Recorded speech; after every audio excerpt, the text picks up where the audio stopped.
Coming up on Torrance Today, a national movement stops in Torrance celebrating entrepreneurs and small businesses. Another blood drive comes to our city, reminding us about the ongoing need for donations. And did you hear the Torrance Now Sirens last week? City leaders would love your input. All this and more coming up right now on Torrance Today.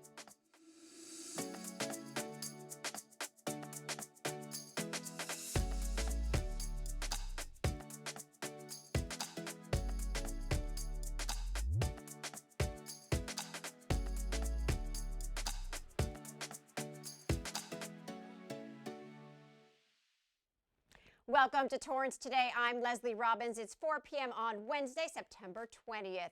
I hope you're having a great day so far. Thank you so much for joining us. Here is our first story.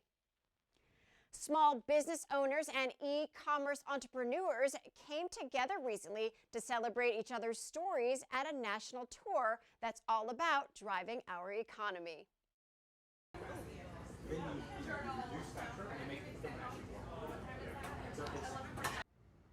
From September 6th through the 15th, the Saltbox Across America tour took place, starting in Atlanta and making stops in Dallas and Denver before concluding right here in Torrance. Saltbox is a co-warehousing small business logistics and fulfillment pioneer. And during its final tour stop last Friday, our city's location hosted a wellness day filled with massages, manicures, and good conversations. This event brought together Saltbox members, community vendors, dignitaries, and other special guests. The purpose of this tour was to explore the stories of modern merchants and small business owners. We've featured Saltbox on Common Sense. That story is online right now on our YouTube channel. If you've visited the Delamo Fashion Center recently, you may have noticed that a lot of new stores and eateries have popped up. A couple of new spots are now open inside the food court. Devil and Angel serves boba, ice cream, smoothies, and more. And Sarku Japan offers made-to-order Japanese cuisine. And the shopping center now has another store that caters just to men. True Classic, located by Zara and Uniqlo, sells soft, affordable, and high-quality tees, as well as other fashion staples. Check out Delamo's roughly 2.5 million square foot space at 3525 West Carson Street. The critical need for blood donations continues, and a local church stepped up, partnering with the American Red Cross to help fill the void. It's an opportunity to help others. That I like to take advantage of opportunities I have to give something that would be helpful to someone else, and I'm glad I got the chance to come here and donate blood. They made it as painless as possible. It's been about 30 years since I've donated blood, kind of afraid of needles, but I'm so grateful for the opportunity to help. We have a friend who is going through some medical things right now. His name's Travis Snyder, and just trying to raise awareness and get people donating and looking to help others, I think, and just wanted to lead by example. The staff is amazing. I told them that I was a little bit afraid, and they were just so kind, and they kept checking in on me, and there was nothing to be afraid of after all. This blood drive took place at the Church of Jesus Christ of Latter-day Saints on the 2000 block of West Artesia Boulevard. The Red Cross continues to ask for more people to donate, especially those with type O positive blood. You can make an appointment now to visit the Torrance American Red Cross location at 2814 Sepulveda Boulevard. Just go to redcrossblood.org and enter the sponsor code TORRANCECA. The city conducted its second audible test of the Torrance Now Sirens last week, and now we want your feedback.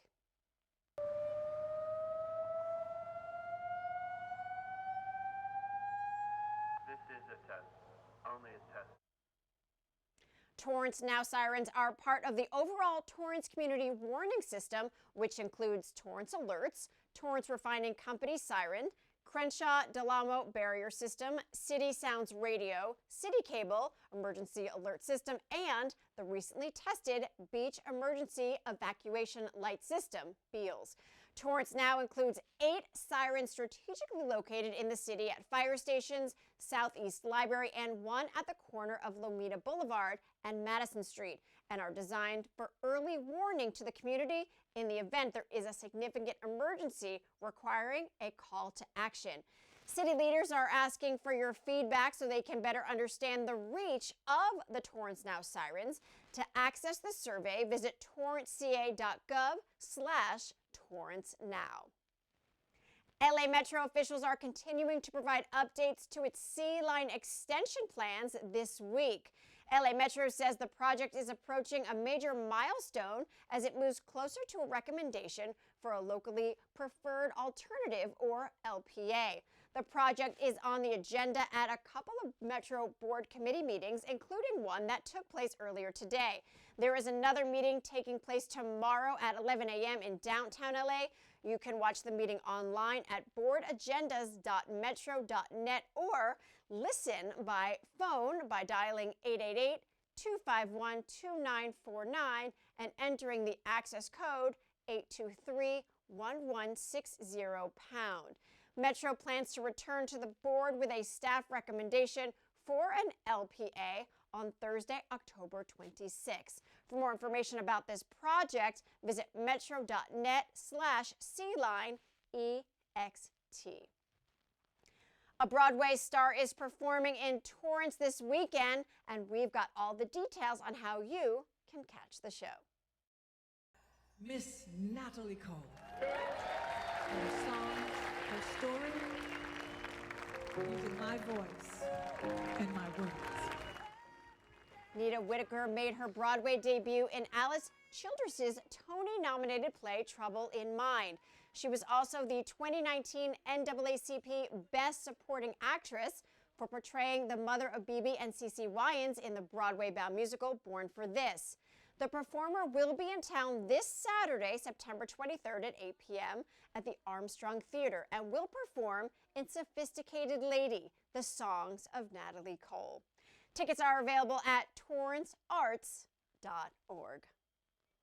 Still ahead, it's Wired Wednesday, and we're going behind the scenes of a global tech company in Torrance that is ready to electrify our world. When we come back in 60 seconds.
At the end of every episode of Torrance Today, we want to share a positive story that fits the theme for the day.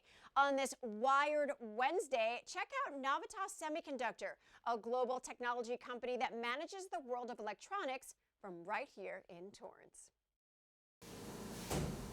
We make power chips out of a new material that replaces silicon. Two types, gallium nitride, or GaN for short, and the other one is called silicon carbide. These two materials combine together and make a much more powerful electric bond, much better than you could ever do with silicon. And with that more powerful chip means we can make more powerful equipment, and especially more energy efficient equipment. We can miniaturize things. We can make them cheaper, smaller, and simpler. So here we are where the engineering and production labs live. This is quite an impressive scene. It is. We've got a lot going on here. This particular section is all about applications. We're actually turning the chips into entire power electronic systems that could charge your phone, charge an electric car, or your solar panels. It's all happening here. Navitas' slogan is Electrify Our World, and its mission is to accelerate the planet's transition from fossil fuels to renewable energy sources. You can learn more about Navitas Semiconductor on the latest episode of Common Sense, airing at 8:30 and 10:30 p.m. right here on City Cable. Well, that is our show for today. Let us know if you have a positive story to tell by emailing us at torranceToday@torranceca.gov. Thank you so much for joining us. We'll see you back here tomorrow with more news from and for our Torrance community. Have a great day.